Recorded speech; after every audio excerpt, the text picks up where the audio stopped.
Good evening, everybody, and welcome to the American Library in Paris. I'm Rachel Donadio. I'm the Curator of Cultural Programs here, and it's an honor and a pleasure to welcome you all this evening for a panel on the far right in France with Victor Mallet, Catherine Fieschi, and Baptiste Roger-Lacan.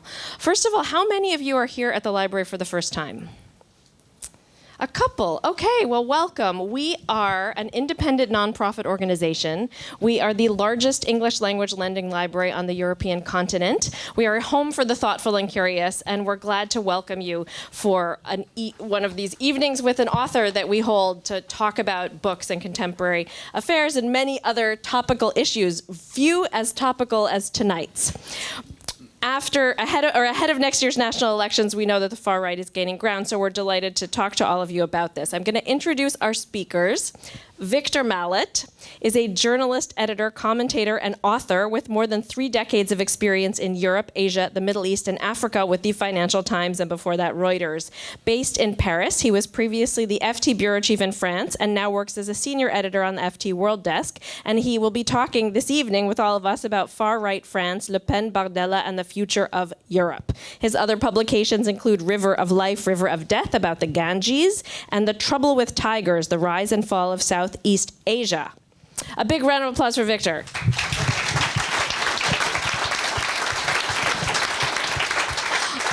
Our next contestant on the far right in Europe is Dr. Catherine Fieschi. She is a leading European politics expert and global analyst whose main focus is on the rise of populist and authoritarian politics in advanced democracies. She is a long-standing advisor to progressive political leaders and campaigns across the globe. She is a Carnegie Europe Scholar and also senior advisor to the geopolitical advisory firm Macro Advisory Partners and a member of the OECD's expert group on strategic foresight. She's a columnist for L'Express and the author of Populocracy and a forthcoming book on women in the far right. So, Catherine, welcome.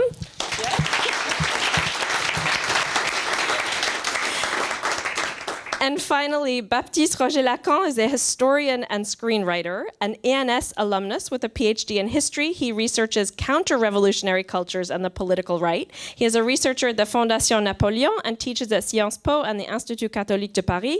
He is the author of Le Roi, Une autre histoire de la droite, and edited the Nouvelle Histoire de l'extrême droite from Seuil 2025. Okay. Okay, we have a lot of ground to cover on the right and further right. Victor, let's start with you. You've written and published this new book, Far Right in France. Tell us a little bit about your main takeaways about the far right and the RN, the Rassemblement National, from your reporting for this book. What do you feel like you are arguing in this book? What have you learned in the journey to reporting it? Thanks very much, and thanks to the American Library in Paris for having us. I think I sort of conceived the book because a lot of Parisians, a lot of people on the left, the centre, even the centre-right, were telling me that there was no way Bardella or Jordan Bardella or Marine Le Pen could come to power because this kind of thing doesn't happen in France. The French wouldn't stand for it. And because Marine Le Pen is too much of a sort of plodder, she's been around for too long, she's not very... Sorry, I've got to hold the mic a bit closer. And Jordan Bardella is too young and too inexperienced, and therefore there was no way that either of them would ever really get to be president. And now in an election, the point is not whether or not these criticisms, these personal political criticisms, are correct or fair. That the point is whether or not the voters give a damn. And I think that dismissing Le Pen and Bardella's chances like that, it really reminded me of Brexit in 2016, where I didn't think, and a lot of other people in the establishment, the media, academia, whatever, did not think that the British people would vote for Brexit because it seemed like a really daft idea. But we did vote for Brexit. In the same year, I think a lot of Americans on the left and in the center, and even traditional Republicans, did not think that Trump would get elected, and he was elected, and he's been elected again.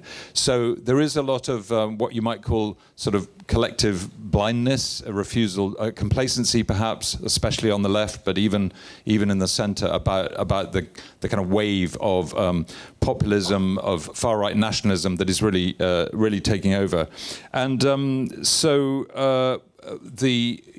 what I set out to do was to sort of not just to talk to politicians in Paris or talk to academics and analysts in Paris, but really to get out of town, out of the capital where, as you know, a lot of French life, economic life, political life is really heavily centered on Paris, much more than is the case in the US or the UK or Germany with their capital cities.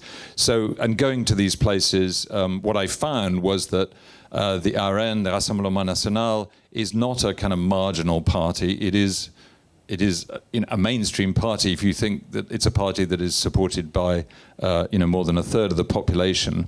And also the voters were not the kind of voters of caricature that we, perhaps in Britain, the people in Britain or America or maybe even in Paris tend to think of far-right voters as kind of neo-fascists or Nazis or outright racists, skinheads and people like that. It's just not like that anymore, and it hasn't been for many years. But so the voters I met were ordinary people, bakers, butchers, accountants, civil servants, firemen, whatever, all farmers.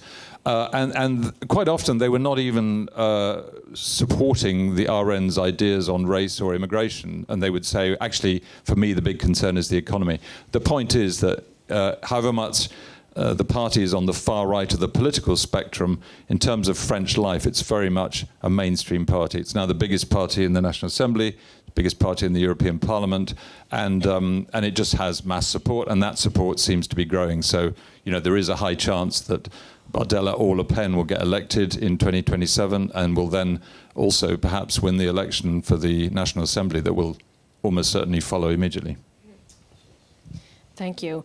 Catherine, why don't you help us put the Rassemblement National in a larger European context? What are we talking about when we talk about the French far right, and how does it compare to, say, Giorgia Meloni's party in Italy, even Orban's Hungary, PiS in Poland, Geert Wilders, the others on the spectrum here? Sure. So, I mean, one of the important things about the Rassemblement National and formerly the Front National is that it's actually one of the oldest parties. On the far right, really starts off as a far right party in 1972 under Jean-Marie Le Pen, and at that point, Jean-Marie Le Pen actually, brings together a really motley crew of people. He brings together people who have been disappointed with decolonization in Algeria. He brings together former monarchists. He brings together traditional Catholics. He even brings together people who are still refuting the legitimacy of the French Revolution. So he's really working with people who are slightly marginal. And he brings to the party his own Algerian experience, but he also brings to the party his deeply populist, kind of anti-modernist view that he takes from Pierre Poujade and the Poujadists in the 1950s. So it's also really a revolt, not just against the Republic, but a revolt against the modern state and the modernization of the state that is happening in post-war France. So they start in 1972, whereas actually what we're looking at in a lot of these other places are more recent phenomena. Now, of course, in Italy you have a mutation of the right that mutates into the Italian social movement after the war, mutates into the post-fascist National Alliance, and then finally, in a sense, finds itself a kind of neo post-fascist incarnation with the Brothers of Italy under Giorgia Meloni. But I think what's interesting about the Italian case is that probably the Italian parties and successor parties of the fascists were much clearer, really, in the way that they decided to tackle their history, and they were much clearer about their mutations. Gianfranco Fini really made it very clear at one point that they were becoming post-fascist, and that even though they weren't repudiating their history, they were really moving past their history.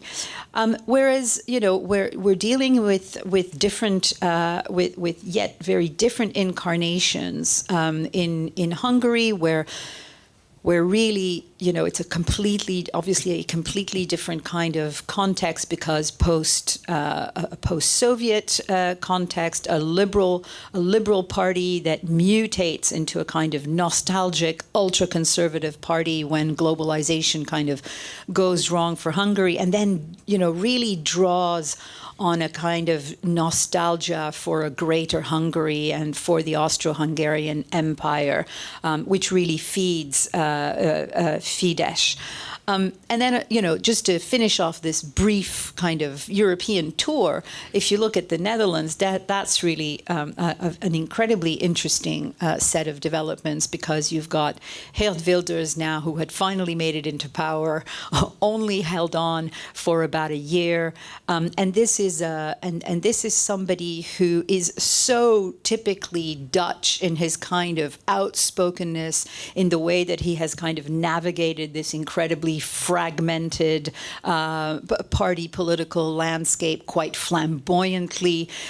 So we're dealing with very, very different kinds of parties. However, having said all that, they have moved closer together over the past, I would say, 10 to 15 years. I would say sort of the past two legislatures in the European Parliament, because the European scene and the European Parliament has given them reasons in some ways to collaborate, both in order to have more power in Brussels and also to have more money in Brussels. And in that respect, they not only share a kind of vague interest in their Euroscepticism, even though there are huge differences, but also they share some themes. So they share nativism, they share an anti-immigration attitude, they share skepticism vis-a-vis the European Union, and in that respect, we can see that they are, in that respect, they agree with each other on these basics, but then they have disagreements on Russia, for example, on the United States, et cetera, et cetera. Thank you. Baptiste, from a historical perspective, before we kind of get into the nitty-gritty about what is going on in French politics today, you have studied a lot of these movements, and kind of essential elements in a lot of the far right is kind of a real dislike for the present and nostalgia for an almost imagined past or some beautiful future of the future.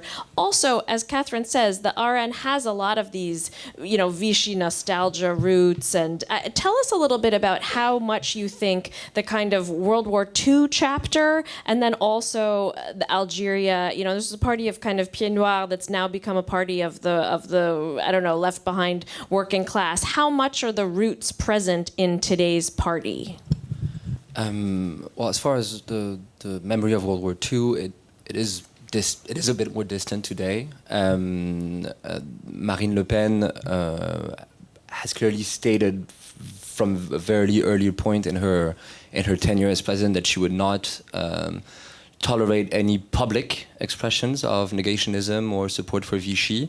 There have been some variations on this line. So, for instance, very quickly on, she expelled a guy called Alexandre Gabriac, who was a very promising figure of the National Front at the time, who was a picture of him dressed up as an SS was widely diffused, and he was quickly expelled. But that was also a part of a general move by Marine Le Pen to gain back control over some fringe far-right groups, especially L'Œuvre Française, which used to be the biggest Pétainiste organization in France.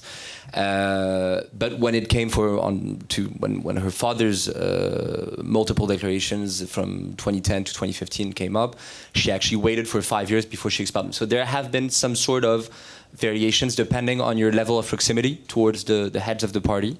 When you look at the party itself, and that's quite structural in the history of the far right in Europe since 1945, there's a clear inside-outside logic. Basically, they are what you say to the outside public, what you say to journalists, what you say to the press, what you say to political scientists, sociologists, is not what you're going to say inside the permanence once the doors are closed. And that's still structural in the contemporary RN, and there are still jokes, references about World War II that are floated around, and that happens everywhere in France, whether you talk about the Northern FN or the Southern sections, which can have very different or diverging positions on other issues, but there is still this idea that there is something almost identitarian in the idea that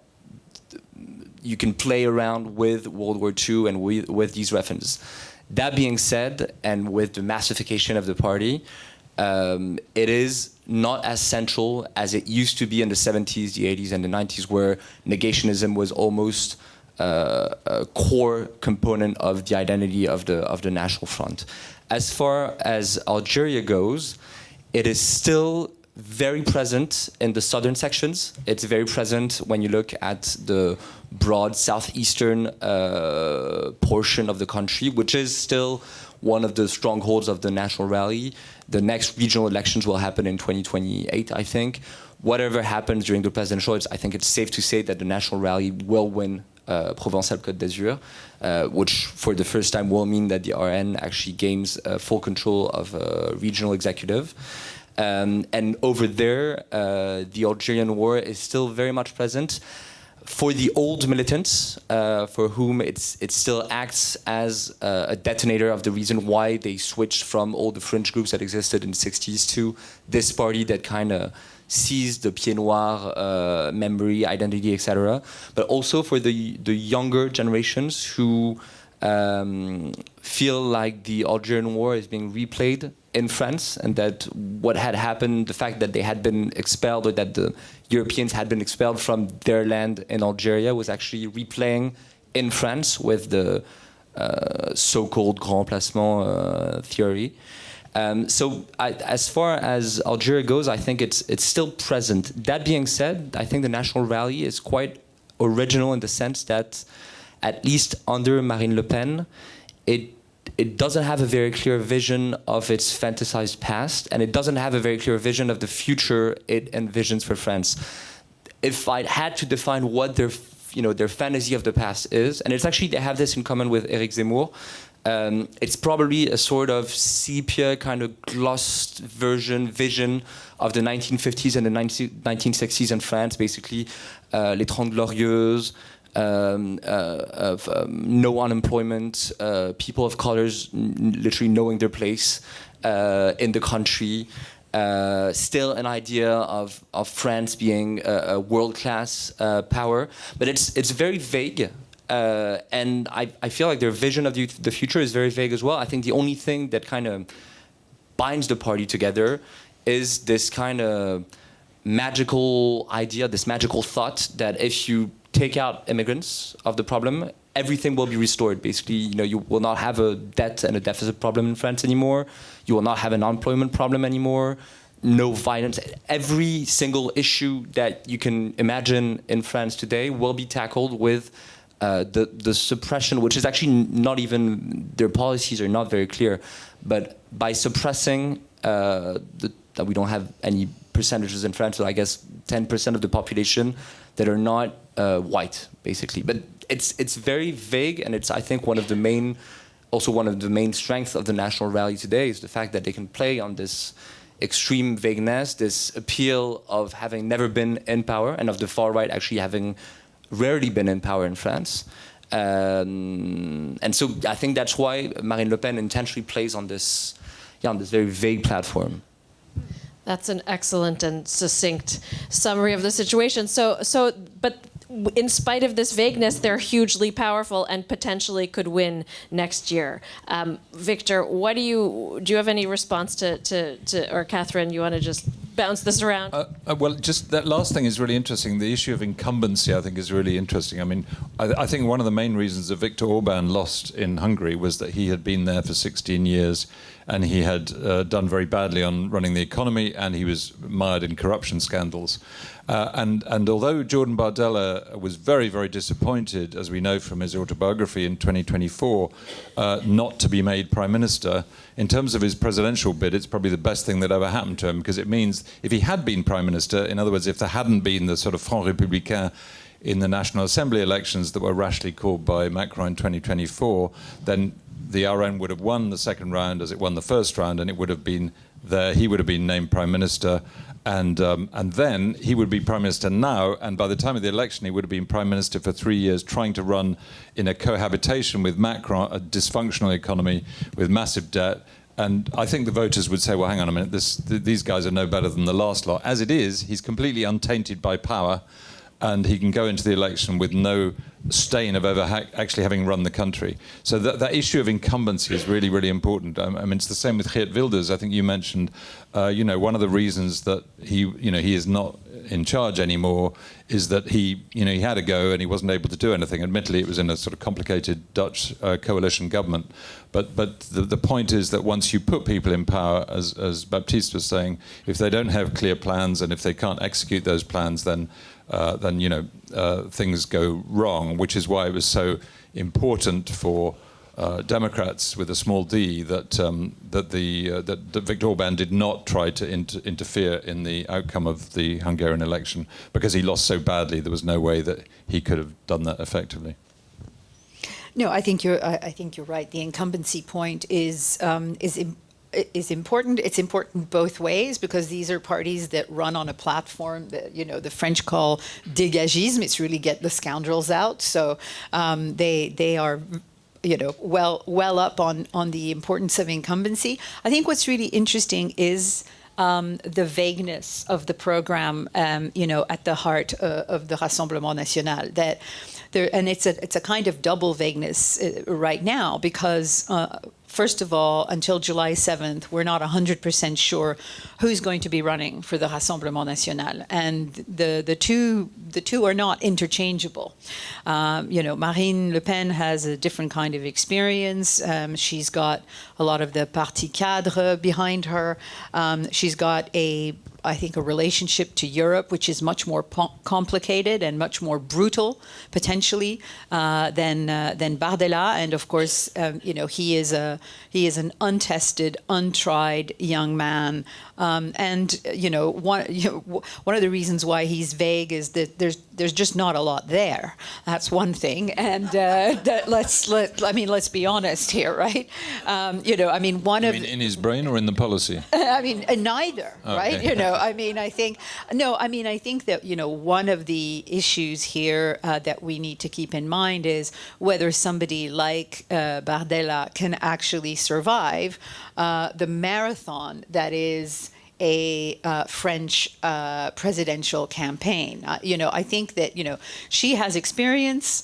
She's done it 3 times before. She knows what she's up against. But Bardella, young as he is, with really no mature policies, I think that this is going to be very, very difficult for him. But despite the vagueness, I think it's really important to emphasize the fact that everything goes back to immigration, migration, and nativism, because that really is something that has not changed in the RN. And when people talk about the mainstreaming, or as the French call it, the dédiabolisation, it's important to keep in mind what Baptiste was saying, which is that you never get the real story told to you. What goes on behind the closed doors and what is actually heartfelt. I know this sounds like conspiracy theory, but it is important, because all this mainstreaming on the surface, all the vagueness, actually dissimulates what I think is a pretty dark and pretty nefarious project, which I think we have to be careful in thinking, A, that they couldn't get elected, that's for sure, but B, to go down the fantasy road that these people, whether it's Marine Le Pen or Bardella, that they would behave like Giorgia Meloni and play nice with Europe. Bardella might, she probably wouldn't. I think that the damage, given their actual convictions, would be quite severe. Although they're not actually hiding it. I mean, their program is more Trumpian than Maloney-like. They would talk about reducing immigration to an absolutely tiny trickle, changing the constitution to take away the universality of liberté, égalité, fraternité, to deprive any non-citizens of social security rights. I mean, these are really radical proposals, but they talk about them in public. So that is not vague. That is specific. They talk about them in their written program, not so much in public when they talk. And none of their voters go and read the written program. No, but that's true of all parties in all of it. Well, yeah, but it's a way of dissimulating. Yeah. You have to use your mic. And, Sorry, it's a way of dissimulating. And does that help them? I mean, I think if I may project what I imagine is on the minds of many people in this room and in the country, can they win next year? How or how not? Why or why not? Can we do a quick tour d'horizon of this? Well, I mean, very briefly, I think the point is that if you're an extreme right-winger or you're a racist or you're very vigorously anti-migration, you're already committed to voting for the far right, and essentially that means the RN. But so what they need to do to win in the curious French political system with 2 rounds is to win the second round. I mean, they're almost guaranteed, the far right, to be in the first round, in the second round, after the first round. But to win the second round, they need to get on board those undecided people from the centre right. They've already got a bunch of them from Eric Ciotti when he defected. I mean, he's the leader of Les Républicains, the centre-right party, and he defected in 2024 with 16 MPs. I think they now have that joined the RN in an alliance. So if they can get those people who are dithering, and there are signs that they can, then they can get over the 50% mark in the second round and win the presidency. But it does depend on getting those people. They're not going to get people from the left, but they are going to possibly get people from the old centre-right Republicans. And if they can do that, yeah, they can win. Baptiste. I wholly agree. Also depends on people who decide not to vote during the second round, which might depend on the identity of the opponent of Bardella or Le Pen. That being said, the simple fact that we can, I was about to say play around, but it's not a playful idea, but we can imagine the National Rally actually winning an election is already in itself groundbreaking. I mean, in 2017, 2022, we could, play around, scare ourselves a bit, but in the end, the polls, every single poll polled Marine Le Pen around 35, 40%. She never was in any position of winning the election. I think that to this day, 5 different polls in the last 3 months have actually showed that Bardella would win against any candidate from the center or the left. Except Edouard Philippe. Even Edouard Philippe is actually beaten in 2 polls at 51-49, which is in the margin of error. And that is actually, that's historical in the history of France. If we look at the 2, secular history of the far right in France, it has gone into power 3 times. One during the Restoration after the fall of Napoleon, alone. A second time in a coalition with the rest of the monarchist forces after the Franco-Prussian War. It didn't last very long because the far-right monarchists managed to explode their coalition. And then the last time during the Vichy regime, once again, because they were supported by the so-called Republican right. So every single time the far right has gone into power in France, it was after a massive military defeat, the invasion of a third to half of the territory, and with the support of a portion of the conservative forces. If they manage to win this time, with the Fifth Republic functioning as it does, it would mean that they would be elected on their own name, by themselves, without a coalition, which is quite different from what we've seen, for instance, in Italy recently, or even in the Netherlands. And secondly, it would mean that they would, and that's probably the most important thing about the 2027 election, is that we're talking about the French Fifth Republic. We're not talking about a parliamentary regime with strong counterpowers. We're talking about a system that has essentially been emptied of any sort of counterpowers since 1962 by every single French president, which could function with center-right, center-left presidents who abstain to use the extent of their powers, although that could be discussed with Macron. If they got into power, we're talking about, Jordan Bardella in the Élysée with a far-right Minister of the Interior, with a police force that is now voting. Around 80% of the police force in France is voting for the far right. That concretely means that you're going to have no restraint, no orders from the top telling the police to at least feign to kind of restrain, no IGPN, no investigation on police force or on police violence. And that kind of declines for every single minister. Every single key executive post in France will be controlled by this party, which, and at every single election we see it once again in 2024, it was striking. I think we had 40 candidates of the National Rally who made negationist or racist comments. In France, some of the media talk about dérapage, kind of, accidents. When it's like when you have 40, 50 cases at every elections consistently, that's not dérapage. It's part of the identity of the party. It's part of what structures them. So I think that's the key thing to remember about 2027. It's not, playing ghost to kind of reminding centrist and leftist voters to vote against the national rally. It's the fact that seeing how difficult it has been in Hungary, in Poland, how difficult it's going to be for the Italian voters to oust these parties, it is going to be even more difficult in a democracy or a republic that is probably the least liberal democracy in the Western world. France, sorry, yeah. Catherine. No, I think they can win. There's no reason to imagine that a party that's polling at 35 or 36% and has gradually built an electoral base, would de facto be unable to win. But I really do think it depends on who is the opponent in the second round.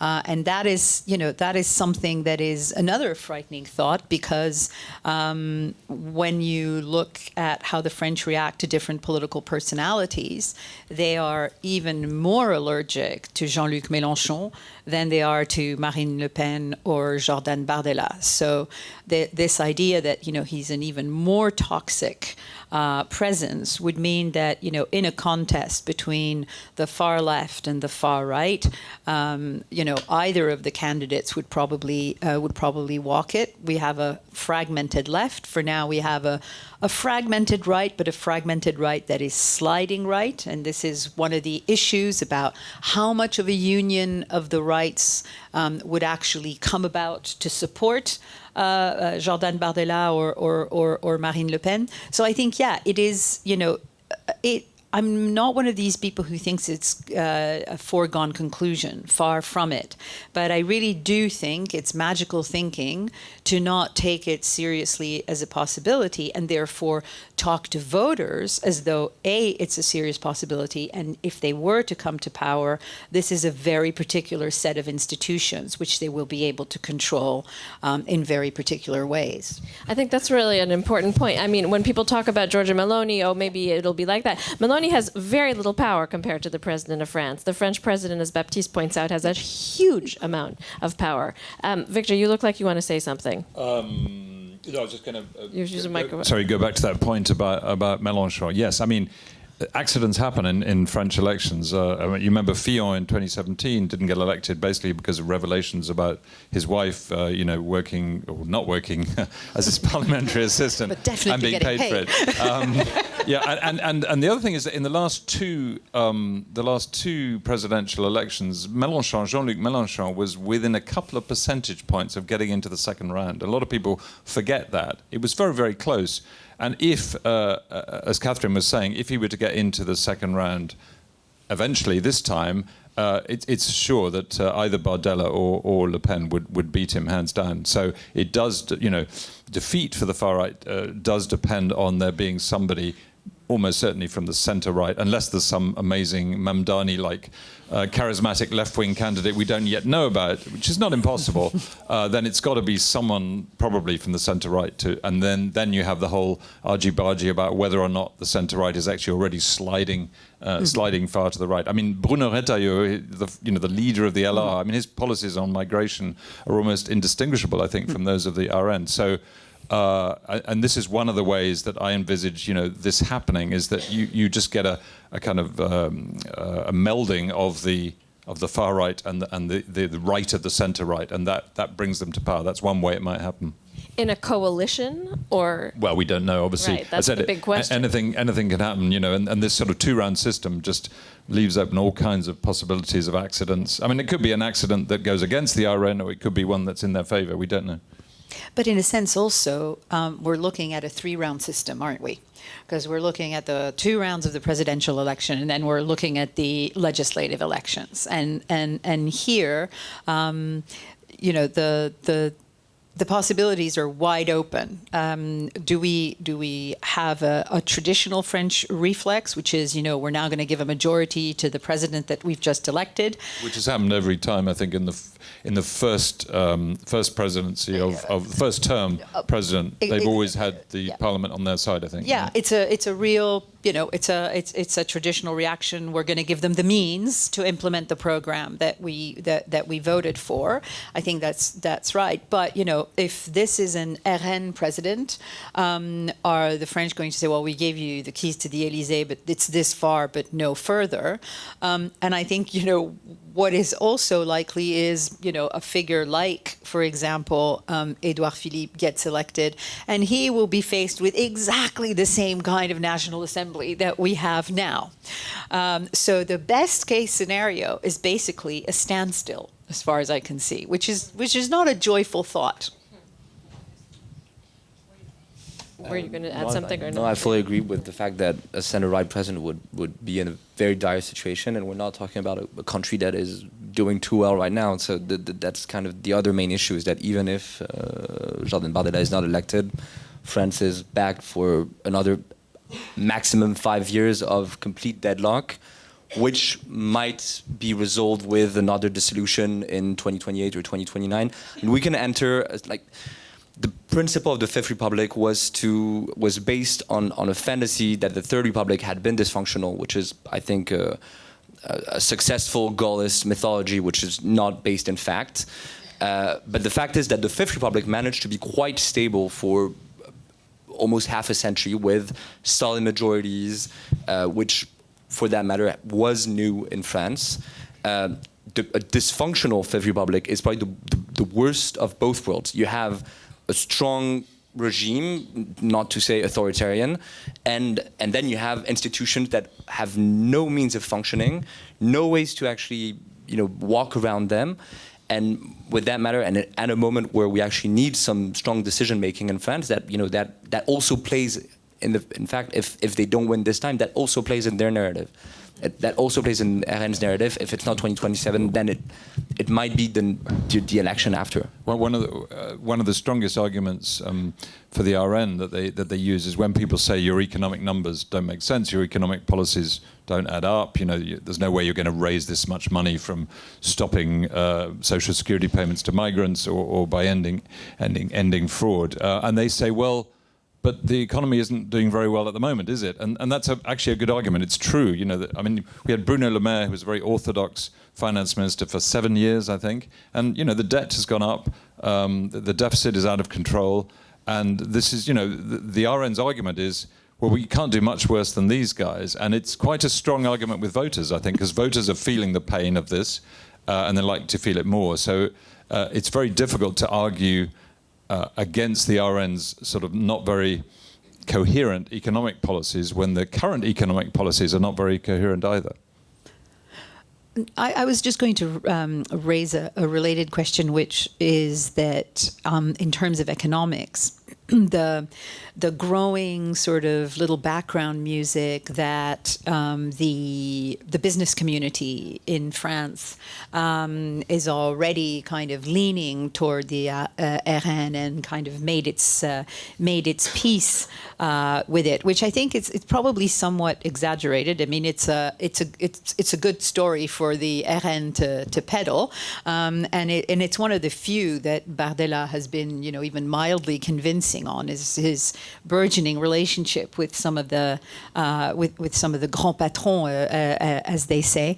But I do think that is a little bit of a question mark. If we get closer to an election result that is problematic, and that would be problematic in terms of the very basically in terms of the workforce, right? Given the demographics in France and given the need for workforce, whether you would have a French business community that would do what the Italian business community did with Meloni, which was basically to say, look, you're not you're not sending anybody back. In fact, you're going to legalize these people because we need the workforce. Which she accepted. Which she accepted twice, right? She's a pragmatist. She's a pragmatist, and she knows where Confindustria and the role that it plays. She's the MEDEF of Italy. Of Italy. So it would be interesting to see if at one point the French business community actually stops hedging its bets and comes out more forcefully against the RN, and whether in fact that actually does the RN any harm, or whether in fact it solidifies its position as the challenger party. They're not going to come out more against the RN than they have been in the past, I would say. I mean, the point is that they used to be very forthright. We don't want to meet these people, they're beyond the pale. And now they're saying, oh, well, hang on a minute, they might win power. This is very normal business practice around the world. And they'll say, oh, well, we better meet them. It doesn't mean we like them, but we're going to meet them. And that, of course, is what Bardella has been taking advantage of. But, I mean, it's true that they've stopped shunning the RN, and they also want to educate the RN in economic policy, which, the RN actually wants that advice in some ways. So that ultimately helps the RN if the business community kind of decides to invest in helping the party, or it's a sign not of with its the working weakness. class voters necessarily, because you have obviously a very strong tradition in France of working class anger with the patronat. So that's why they have to play it carefully. But they are politicians, and they will play it carefully. Yeah.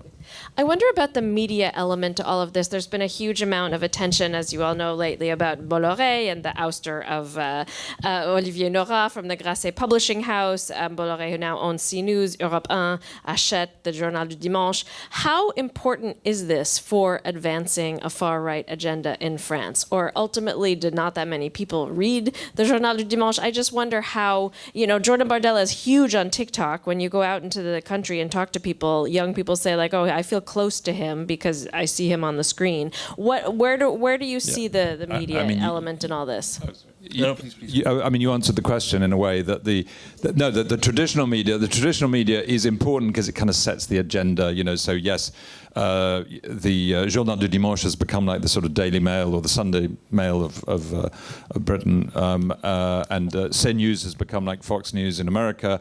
But much more important, ultimately, in terms of votes, is what happens with social media. And the far right in Europe generally, and in America and in France as well, has been very, very dominant in social media. And if that continues, then they will remain in a strong position. As you say, Bardella has 2 million TikTok followers. And I mean, I don't know what you're getting on your streams. And obviously, I follow the far right, so I'm maybe the algorithms are giving me what I want. But I'm seeing a lot of quite professional posts on X and other media from the RN, from Bardella, from Le Pen and others. And they are really, a year before the election, they're pumping out the election campaign already. I think it's important. I don't oppose them in a sense. I think that Bardella's social and the RN social, and Sarah Knafo's, for that matter, social media presence plays in the narrative that the Bolloré media has been building. And I think that the whole Bolloré media structure is very agile, very efficient in working with this new information landscape that has been built in the last 15 years by social media. Basically, in the very early 21st century, I do feel like the progressive camp was the most agile camp in functioning with the social media. But the best example of that is Barack Obama's 28 campaign. Past 2008, I do feel like the momentum has shifted, and that the parties that actually understood, the parties and the general ecosystem that you have around these parties that have understood best how to use the leverage of social media is the hard and the far right all over the Western world. So I don't oppose them. I do believe that the Bolloré system is still more important than the social media coverage. The social media coverage of Bardella and of Sarah Knafo is important in building a public figure. In the end, especially in France, it's the case everywhere in the Western world, but the people who vote, who on a Sunday will actually go to the polls and actually set a ballot in favor of a national rally candidate, are older, And these people actually are still very much, I think that for that matter, the JDD, the fact that the Journal de Dimanche completely switched was a massive victory in the sense that it used to be kind of a staple newspaper that a lot of people read. It's still a sort of household name in France. And so these wins are, I think, very important. That being said, if I can just, there's a last element about the Bolloré sphere that is interesting, is that from 2017 to 2022, Bolloré did not believe in the national rally. He did everything he could to actually make Marine Le Pen trip, to the point that he actually invented the Zemmour, or built the Zemmour candidacy. And actually Zemmour, interestingly enough, Zemmour failed. Fast forward 4 years, today, the whole Bolloré universe is working behind Bardella and has been building Bardella. So in the end, and that's what I was trying to explain in another debate, I do think that in France, even though the national rally is very, we were talking about it earlier before this talk, the national rally is probably in its structure one of the loosest party I've ever seen. There's no formation of the. There's no structure. There's no restructure. It's basically looser than Renaissance. Exactly. It's similar. Interestingly enough, La France Insoumise, Renaissance, and the National Rally all function with a new party model that is very different from the PS or Les Républicains. But the National Rally basically functions around the charismatic principle, where you have a leader and voters, and that's basically it. It's a bit more complicated than that, but that's basically it. Interestingly enough, this very loose structure is still extremely powerful. If you look at the far-right galaxy in France today, the central pole is the National Rally. And that, for now, doesn't change. And that, in a way, is already kind of siderating if you look at the long history of the far-right in France, because until the birth of the National Rally, the far-right in France was characterized by its huge militant and ideological fragmentation. Basically, you never had a party that lasted more. You had a movement called the Action Française, which lasted for half a century, but they never had more than 3 or 4 deputies in the National Assembly during the Third Republic.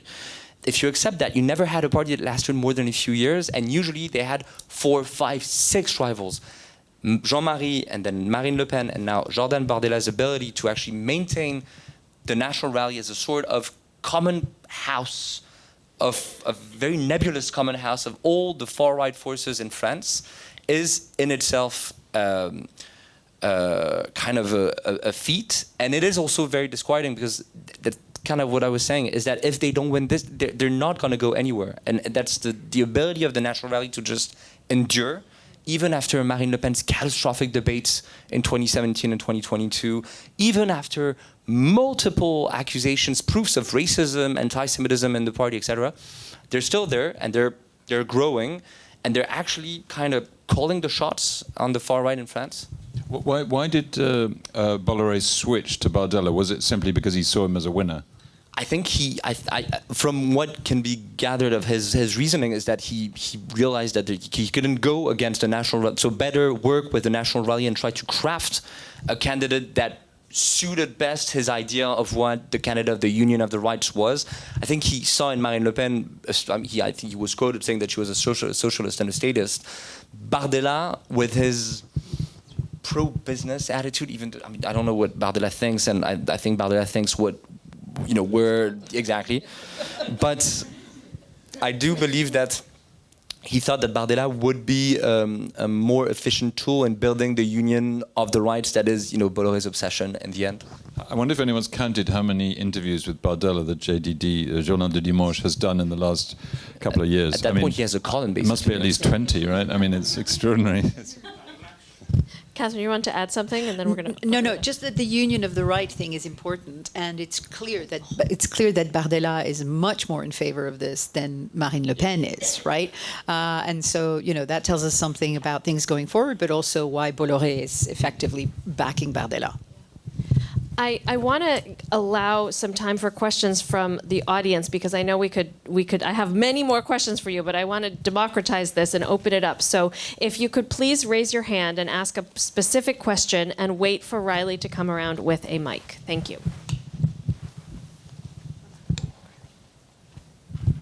So we think the Front National Rassemblement National can win, but can they deliver? And I ask because I see in the U.S. two things: the nativism that Trump implemented. We see ICE impacting immigration there as well. What's the result? Is it more money for Americans? No, it's crops rotting in the fields. People voted with their pocketbooks, but gas prices are through the roof. There's inflation, egg prices. I'm hearing this constantly. So, I mean, granted, we have a confederacy of dunces right now that's running the administration. Maybe the French far right is smarter. But can they deliver if they win? I mean, the economy is really important, and their economic policies, as I think I said earlier, they don't really add up. So no, I mean there are these kind of weird contradictions in, but other governments, other parties are not able to deliver either at the moment. I mean, Macron came in with a massively sort of a mandate for reform, and he's hardly been able to do anything. It's very, very difficult to transform the pension system, for example, which everybody rational, I think, knows needs to be done. The retirement age in my country is 66, 67. In Germany, it's 67. In France, it's sort of, they're trying to get it above 62 towards 64. So it's very difficult for any party to succeed in that sense. And at the moment, there's no sign that the RN is going to do better than anyone else. It depends a little bit also whether if it's Bardella, he would possibly be much more open to bringing in competent people from the more traditional right-wing parties. And if he were to do that, my sense is that the haute administration and that this kind of, bulk of higher level civil servants, which, this is one of the big differences, right? The president in France doesn't come in and just decide that they're going to empty, and renew every single post, every single administration. So I think if it were to be Bardella, which I think is more unlikely than, say, Marine Le Pen, but if it were to be him, there's the slight possibility that he would actually select competent people from further afield, and because of doing that he might buy himself some allegiance from the people who might be able to keep the country ticking over. Yeah, and both Marine Le Pen and he have said that. She said it to the Anglo-American Press Association. We asked her, like, what are you going to do if you can't run the economy at the last election? And she said, well, we'll bring in someone else. They've got my phone number. And what she suggested was that they would bring people in from the LR or even from what they call the Chevènementiste left. In other words, they were not saying this has to be an RN-only government. You're absolutely right, yeah. Hi. Do you think there's any chance the party, though, could split apart over their economic differences, in the sense that Bardella really is sort of moving in a more liberal, in the European sense of the word, direction, whereas Le Pen is very much stuck. She's basically sort of French Communist Party from the 1970s in terms of her economics. Will they keep that unity and just sort of smother the differences, or could there be a serious split? In the end, the economy is a secondary question. It plays in the narrative of the nativist anti-immigration platform, but even if you look at what both of them, I think the division between Bardella and Marine Le Pen has been widely overplayed in the French media. It's also part of the French political journalism issue where a lot of our political journalists don't do actual reporting. They just tell their readers what they've heard during lunches with their sources, which are the same people that are in power, in a very incestuous system, which I don't think allows for the quality of journalism you have in other functional or more functional democracies.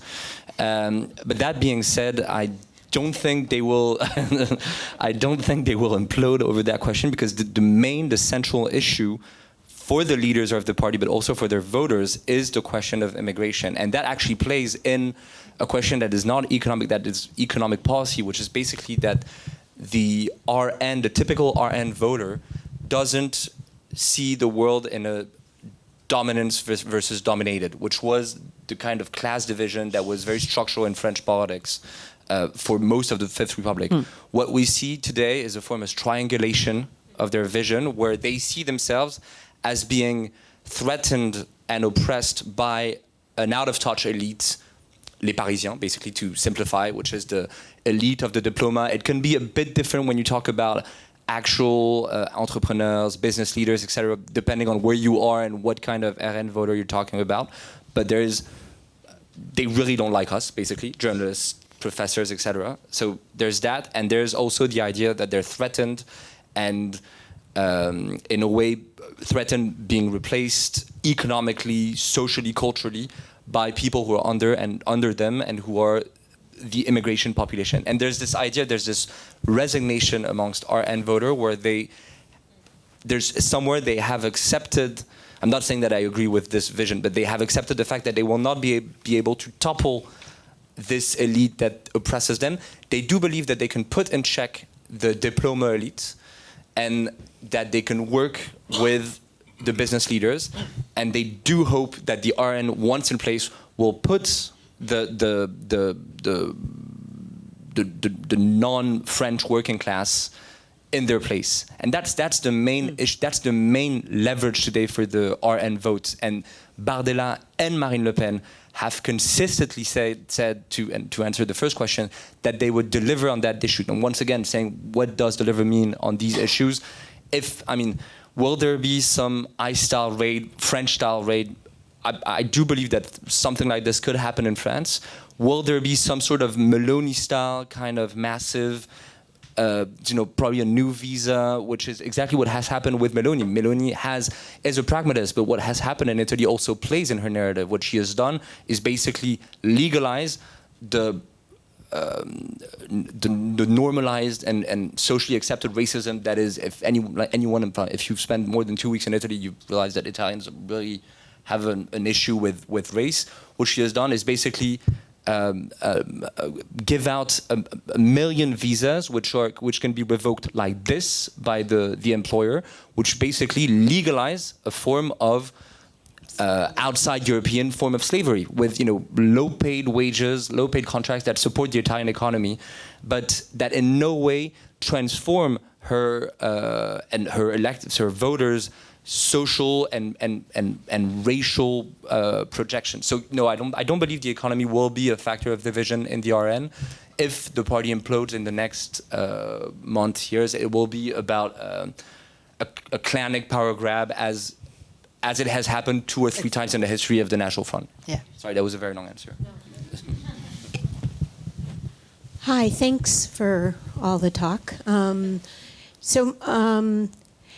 Assuming Bardella could win, if he does win, and given he's more empty, like more of a pretty face, but very popular because of that, actually, who runs him? Who's then behind him? Who's in charge then? Wait, none of us are raising our microphones. Oh, Catherine. I think that if the harder edge of Les Républicains play their cards right, they're in charge. Bruno Retailleau is in charge. That could be, one version of it. Second version of it is Marine Le Pen is in charge. From within the party, and your question actually connects a little bit to what would blow up the party, and I agree with Baptiste that it could be a clanic issue, as it has happened before, but that often those clanic issues, certainly between Maigret and Jean-Marie Le Pen, they were also an issue about whether or not to make alliances with the rest of the right. And so after the election, when that question poses itself, who do we work with? Who are our allies? How far out of the party do we go in order to be able to govern? I think that may be where the rubber hits the road between Marine Le Pen and Jordan Bardella. Having said all that, when you say who's in charge, I think that again, let's not underestimate the power of the French civil service. And I think there's a fourth. No. They'll be present, and there's a fourth option, is that Jordan Bardella will be in charge. He'll be in the Élysée Palace. He will be, and for those of you who have observed the French political life for a few decades, you do realize how this specific presidential palace drives everyone crazy, and how him being in charge with the amount of power that he will be given as president of the French Republic, I mean, there's a fair chance that he will want to call the shots. So I mean, there will be an entourage. There will be people around him trying to play their cards and trying to probably angle how the RN will effectively rule. But in the end, and as much of an empty suit that he is, he will be an empty suit in the Élysée, and that's a lot already. Does he, you were mentioning Marine Le Pen. There's also the possibility of the sort of Medvedev-Putin arrangement, where Putin had to stop being president because of term limits, and then he became prime minister, and Medvedev, and that can happen in France because she is currently forbidden from standing in an election. She's not forbidden from being appointed prime minister, which is in France is an appointed position. It's not a. I don't agree. I mean, she could be prime minister. Yes. She hasn't to be elected. Exactly. That's my point. Exactly. So no. He was just saying she doesn't have to be elected to be prime minister. That's exactly my point. Is that it's not an elected position, so she can be prime minister appointed by Bardella. I mean, it's not necessarily going to happen, and I think they've denied it, but that doesn't mean it's not going to happen. It's just one possibility. Yeah. Do it because we have got a popular. Monsieur, there's a question with the. Thank you for this evening. Quick question. I'd be interested to know your thoughts if you think the RN would be capable, possible, stupid enough to trigger Frexit. I mean, my view is no.